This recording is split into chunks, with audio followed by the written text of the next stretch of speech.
Hey guys, welcome back to my channel. तो today we will discuss newer parameters in the lipid profile. जो traditional हमारे lipid profile से के parameters हैं उनसे आगे जाकर जो कार्डियोवैस्कुलर रिस्क असेसमेंट को एक्यूरेट और मोर प्रिसाइज बनाते हैं। आज हम उन पैरामीटर्स के बारे में डिस्कस करेंगे। तो it's a very important topic for the lab medicine students. तो if you have not watch the previous video on lipid profile, I suggest to go and watch that video first. And let's start our today's topic of newer lipid parameters.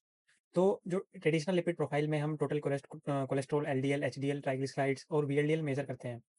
लेकिन आज एक time में doctors और researchers हैं, उनको और detailed information चाहिए। तो इसलिए हम we have some advance parameters which we have developed. In this we have included first of all non HDL cholesterol, second is apo B, apolipoprotein B, third is apo A one, apolipoprotein A one, fourth is LDL particle size and number, fifth is lipoprotein A, and sixth is remnant cholesterol, and seventh is HDL functionality, which is also known as cholesterol efflux capacity.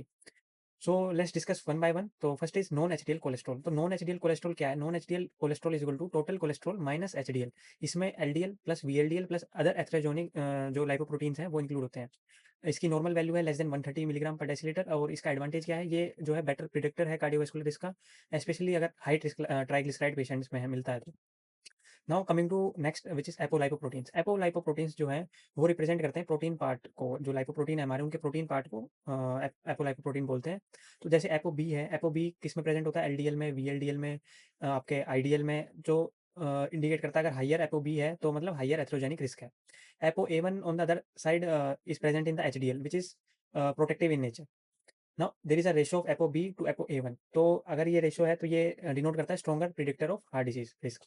तो basically ये numbers directly बताते हैं atherosclerotic particle burden को patients में। Next coming to LDL size and number. LDL size and number जो है, इसको हम समझेंगे कि जो एलडीएल होता है, एलडीएल का साइज वो इक्वल नहीं होता हर पार्टिकल का एलडीएल का। तो ये भी इसका नंबर और जो साइज है वो मैटर करता है एलडीएल के। एलडीएल में हम अगर चेक करते हैं तो इसमें एक है स्मॉल डेंस एलडीएल। अगर ये जो स्मॉल डेंस एलडीएल है ये काफ़ी हाईली एथ्रोजेनिक है नॉर्मल एलडीएल से। तो अगर if the LDL is in larger size there is less risk, but if the LDL is of smaller size then the risk increases. तो लैब मेथड में हम क्या यूज़ करते हैं इसको मेजर करने के लिए? First of all NMR spectroscopy या ग्रेडियंट जेल इलेक्ट्रोफोरेसिस। और इसकी क्लिनिकल इंपॉर्टेंस क्या है कि patients with normal LDL but high small dense LDL are still at risk. ठीक है। तो I hope it you are getting the things all right. So next one is lipoprotein A, LPA. तो LP एक LDL like particle है with additional protein apolipoprotein है। तो high LPA होगा तो जेनेटिकली डिटरमाइंड रिस्क होगा pre mature atherosclerosis and coronary artery disease के लिए। तो अगर ये इंपॉर्टेंट क्यों है? क्योंकि जो स्टेटिन्स है usually they don't lower the LPA. So हमें इसकी सेपरेट असेसमेंट जरूरी है एलपीए की। Next is remnant cholesterol. Remnant cholesterol क्या है कि टीजी रिच जो लाइपोप्रोटीन्स हैं उनको हम रेमनेंट कोलेस्ट्रॉल, इसमें क्या क्या आ गया हमारे? VLDL remnants plus IDL. तो अगर ये बढ़ा हुआ है तो ये इंडिपेंडेंट रिस्क दिखाएगा कार्डियोवैस्कुलर डिसीजेस के लिए, और इसको हम कैलकुलेट करते हैं total cholesterol minus LDL minus HDL. ये हमारा हो गया रेमनेंट कोलेस्ट्रॉल।